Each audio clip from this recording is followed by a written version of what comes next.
everyone. So today I wanted to share with you the books that I read in the second half of July. I did do a mid-month wrap-up, so I'll link that down below.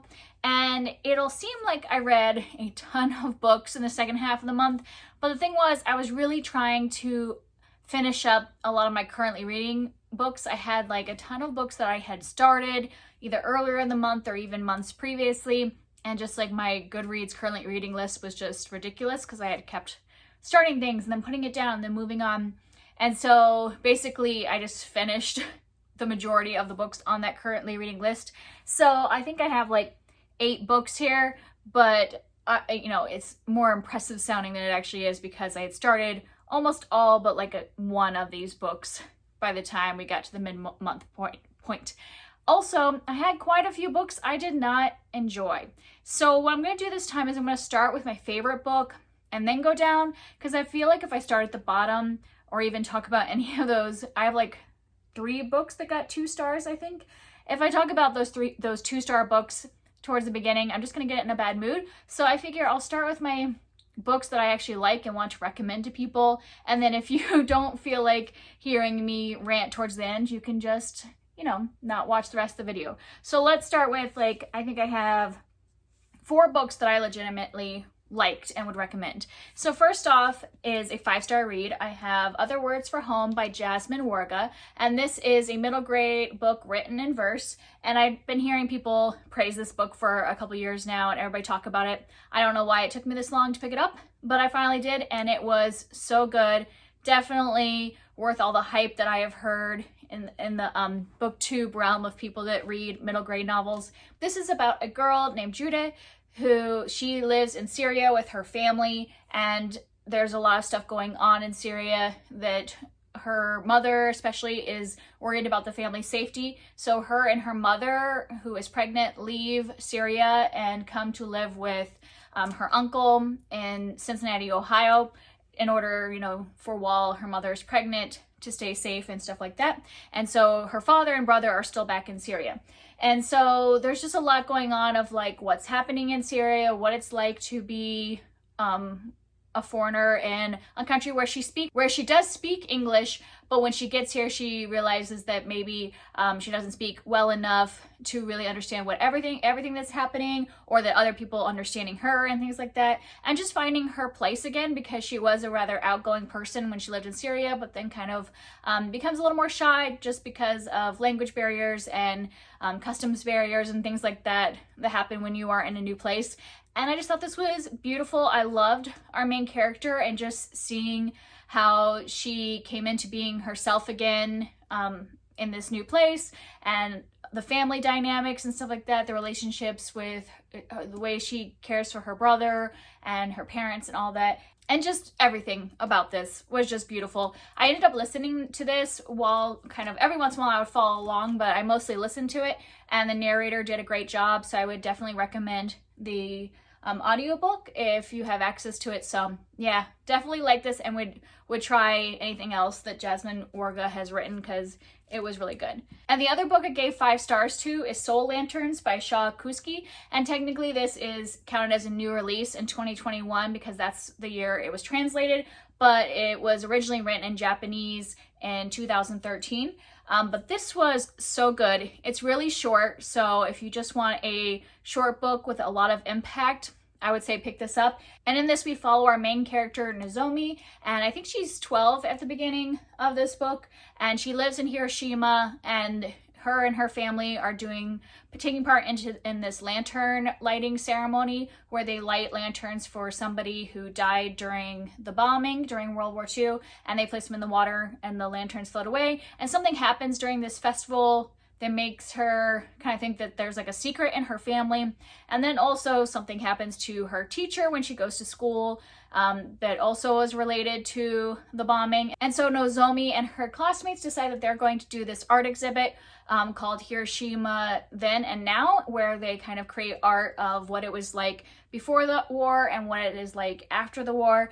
And this was just so amazing. I would say the writing is a bit clunky, and I don't know if that is the translation, but it didn't bother me because there was just so many good things in here, and there were definitely parts at the end where I just feel like all of the themes that the author was trying to come across really came together and just had some beautiful moments that I wish I owned this book so I could highlight, because there were just some amazing things about how the people that in your life, that even the people you were close to, you don't know everything about their past. Like, especially her being 12, she doesn't know what happened to her parents when they were younger, you know, the people they lost and the things that were happening in their life during the war, and just knowing that there are people that you think you know everything about, but maybe you don't know really their whole story, and taking that time to really ask them and connect to somebody about something that they might not want to outwardly speak about, but that is important to remember. And this book also just really focuses on that factor of we have to remember the past so that we don't repeat it. So yeah, overall,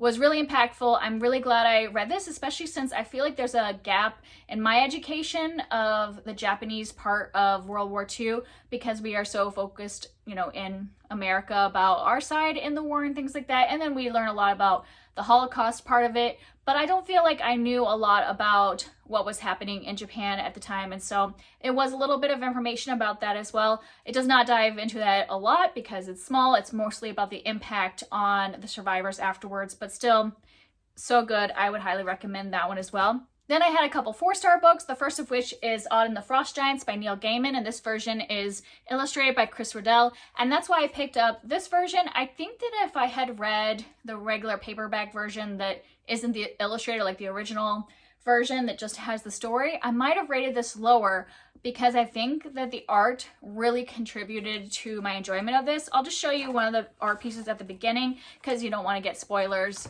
through the pictures later on, but just I loved the way he drew this. It was all black and white with silver kind of shimmery aspects. It was just beautiful art that really complemented the story and enhanced it. This is definitely more of a folktale or fable instead of like a really full-fledged story, in my opinion. So it has like a moral and all that stuff. It definitely fits that arc that you would find in a folktale.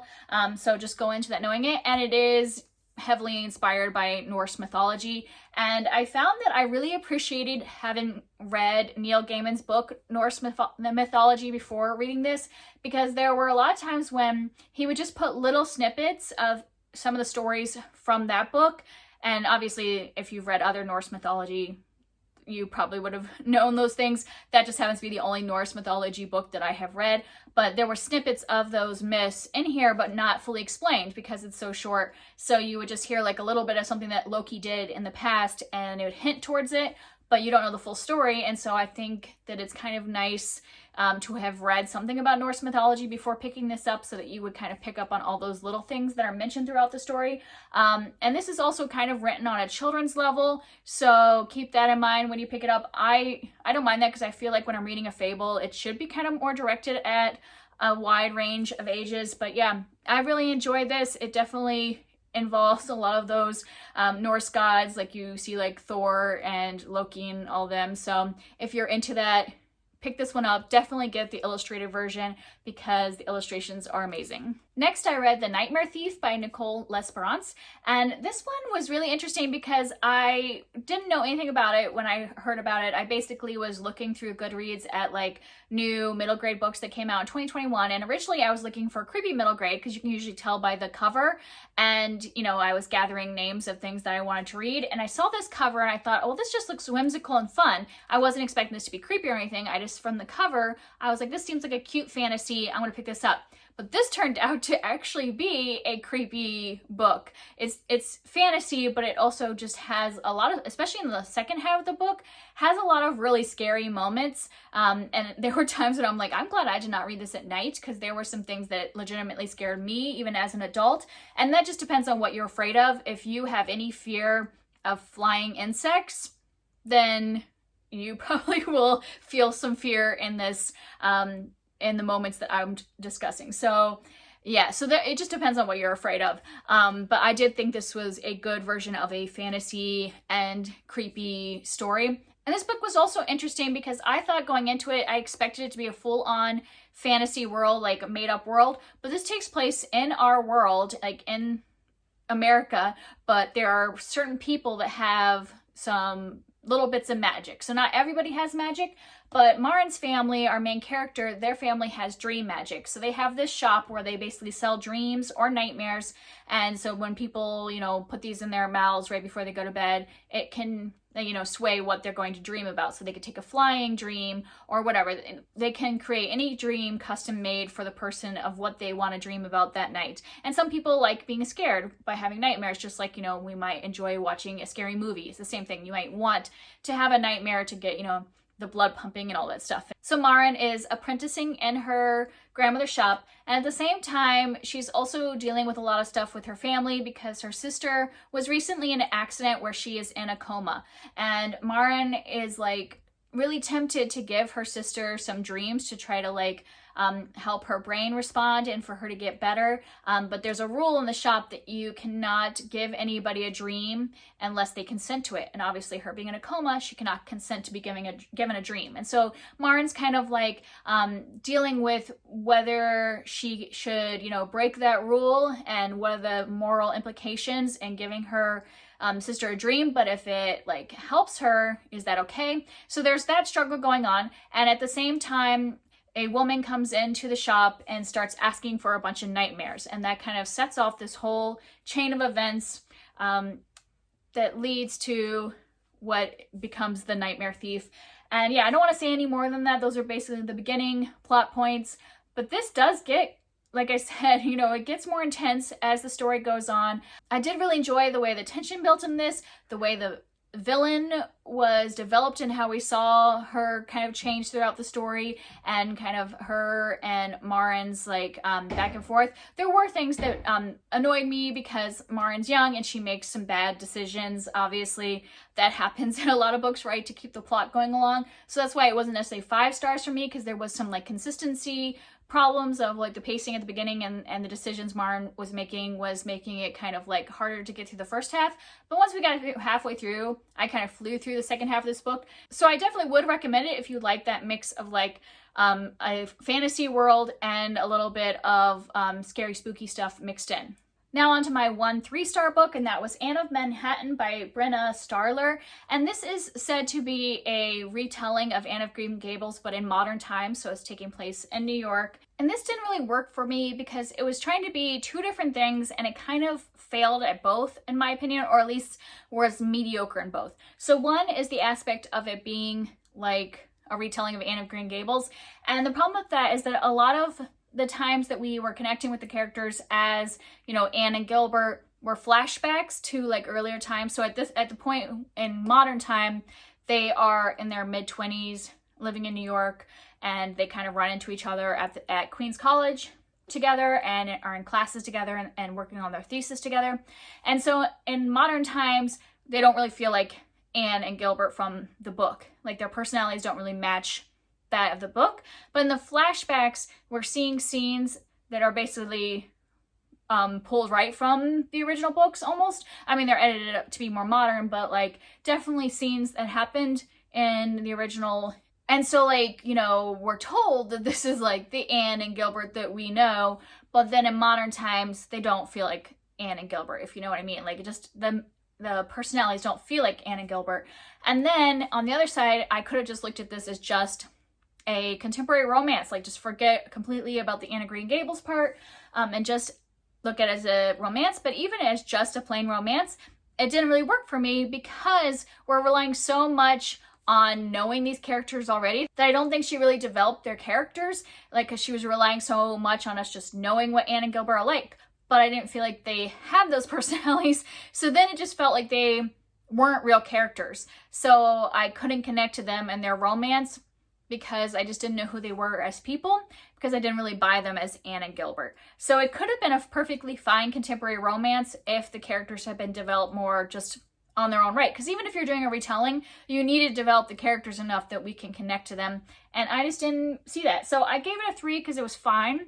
Like, it wasn't like horrible or anything. I enjoyed myself going through it and everything like that, but I didn't think it was great, like, because it just didn't work on those things as either a retelling or even as like a good contemporary romance. It's just an okay romance in my opinion. So I wouldn't necessarily say if you're a fan of Anna Green Gables that you should run out and get this, because like I said, I just don't think it really does well as a retelling either. But it's not horrible. So if you just want to see Anna and Gilbert having sexy times, there you go. It's there. So it felt almost more like fan fiction, you know, like it fills that hole of like people that want to see actual interaction and want to hear from Gilbert's side, because, you know, in the original books we never hear from his point of view. So if you want those elements, I would say pick this up, but I wouldn't necessarily recommend it to people to go run out and get. Okay, and now we are on to my 2-star books. And yeah, all 3 of these I just didn't really like, and some of them I would have probably DNF'd, except for 2 of them were buddy reads, and 1 I had for review from NetGalley. So I just pushed through and read all 3 of them. And some of them I'm like, I don't regret reading them because they've been on my shelf for a long time, but I wouldn't say I would recommend or liked any of these. So the first one was The Book Charmer by Karen Hawkins. I did this as a buddy read with Amanda from the Curly Reader, and we had very similar feelings about this. And so we kind of enjoyed buddy reading and like kind of venting and talking about it, but I wouldn't say I enjoyed the book itself, at least not the second half. The first half, I was on board for. So basically, I kind of want to look at what the synopsis says, because I feel like what the book is and what the synopsis said, 2 different things, and that's what was disappointing me. I thought we were going a certain way, and then it became a totally different book, and I was like, I'm not interested in that book. I would not have picked that book up. And so like on the back, it's talking about this woman named Sarah who has a special ability where books talk to her, and so she's able to put books, like certain books, in people's hands, and it like it has like this magical thing of like it's the right book at the right time for their life that they need, or it brings people together or whatever. So there's this little magical book thing going on. And then there's a new woman that comes to town named Grace, and it says for Grace that she discovers the tantalizing promise of new love, a deep strength from having a true friend, and the power of finding just the right book. And really none of those things happened, or at least not in detail, at least not on page, I should say. She didn't have a love story on page, at least, and her and Sarah developing a friendship didn't really happen on page. It was like this author kept telling us things were happening, but we didn't actually get to see the scenes. And so I'm like, I didn't really get what was on the back of the book. So basically what you get is you're following Sarah, Grace, and a man named Trav, and you're following all 3 of their perspectives. Grace is new in town, and Grace and Trav, you really get to know them as characters and kind of like the issues they bring with them to the beginning of this book. And I enjoyed them as characters, so I was really invested in the first half thinking, oh, they're going to have this great romance, that the book is going to be their slow burn romance, and Grace and Sarah are going to be great friends. But that doesn't, like I said, doesn't happen on page. Grace and Trav have maybe like 2 scenes together in the entire book, at least on page. And I'm just like, that's not a romance, in my opinion. So like a promise of a new love, it doesn't really work for me when they're only together like 2 scenes. And then like Sarah and her book magic, like barely is in the book at all, even though the book is called The Book Charmer. She doesn't even need her own perspective. Like she adds nothing to the story. She could have been completely taken out, and it could have just been about Grace and Trav, and it would have been a better book and maybe actually have had some of that love story and stuff like that.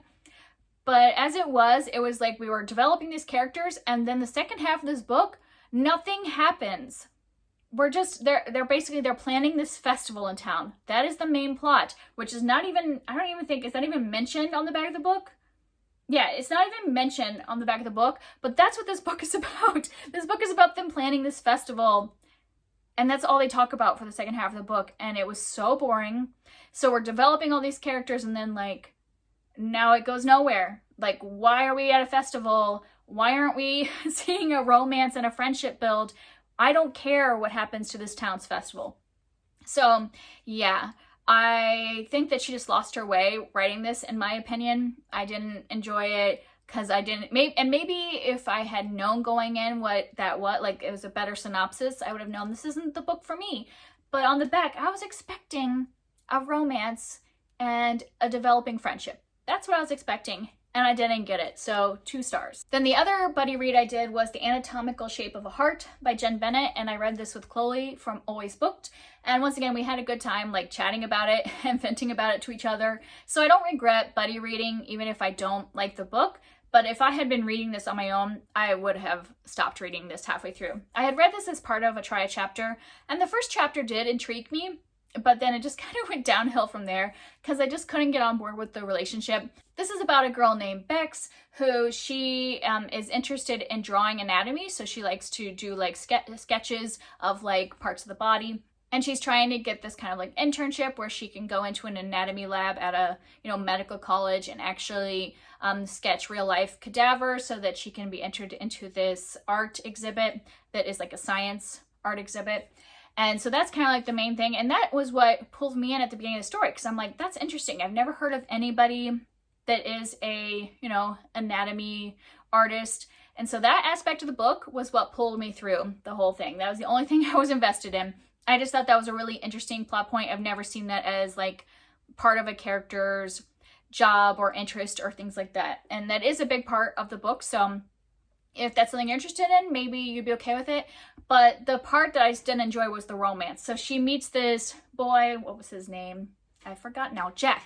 So she meets this boy, Jack, and he's basically kind of like the bad boy who's got the heart of gold. And by bad boy, I mean like we find out very much at the beginning that he is this graffiti artist around town that is doing these big like kind of like statement pieces. But he's doing it in places that he's not supposed to be drawing on. And so like he actually is committing a felon. Like it's mentioned several times in this book that he was arrested. He would be arrested for a felony. And I'm just like, I just can't get on board with that. It's not like, and these pieces, the reason he's doing it, we finally find out, I'm not going to tell you, but it just didn't work for me, the reason he was doing it. There's other things he could have done that would have like accomplished the same thing, where he didn't have to commit a felony and like potentially ruin his whole life, like going to college and things like that, like if he was going to jail. And you find out some other things about his family that I think would have really affected his family quite a bit too if he had been caught. And then he also pulls Bex into this thing. And I'm like, that's not true love to me, that if you're committing a crime and you pull in the person that you like into it and like basically make it so that they could get arrested too. Like, yeah. So I was just not on board with the romance at all.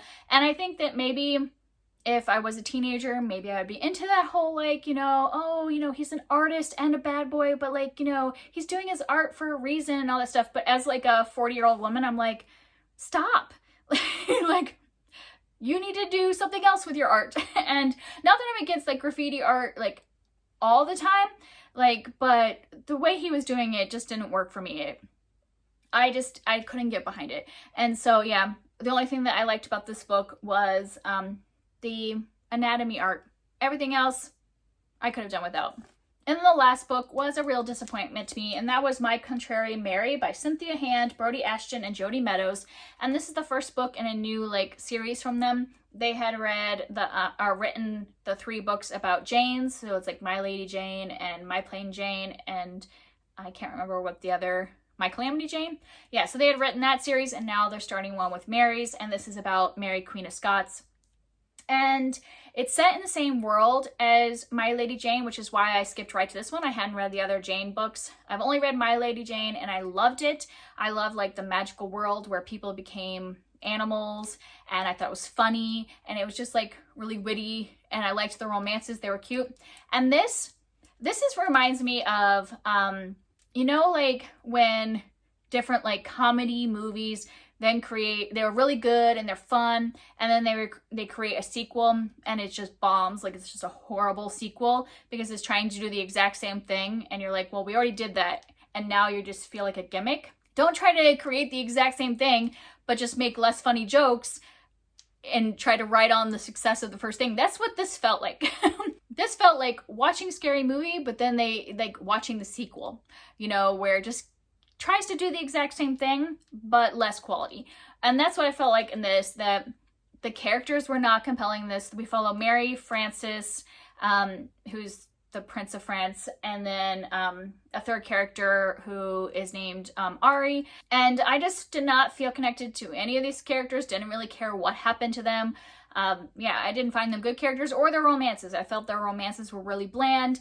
I thought the jokes in this just kind of fell flat most of the time, and they were trying to be like put in modern things. Like Ari, one of her main things is she has visions, and all of the visions she has are of like modern things. So like she'll have a vision that is from like the Titanic movie, and it's funny to the reader because we're like, oh, we know what those references are, but it doesn't make sense in the book, so it just wasn't really funny because I'm like, okay, why are you having that vision? Like, it doesn't make any sense. And I was also hoping there'd be more of the like fun things of like the people becoming animals, and there is that in here. There are that, but I don't know, it just didn't work in this one. Maybe because I'd already read it and this didn't add anything, in my opinion, to the world that they created in My Lady Jane. So this game, I gave this 2 stars. If I didn't have the arc from, I had an audiobook arc from NetGalley, and if I didn't have that, I would have DNF'd it not even halfway through. I was like done about 30% of the way through, but I pushed through, and this is a long book, but I just sped up the audiobook and pushed my way through. But I would not suggest this. I thought My Lady Jane was great, so read that one, but this was just a less good copy of that, in my opinion. All right, so that's it. So sorry, there's a lot of spicy opinions in that. I just read a lot of books I was not enjoying the second half this month, but then, you know, on the same time, there were books I really liked. So pick up these ones instead of the other ones in the second half of the video. There are ones that I really enjoyed. But that's it for me. If you want to talk about any of these books, I always enjoy hearing from you down below, and I'll see you next time. Bye.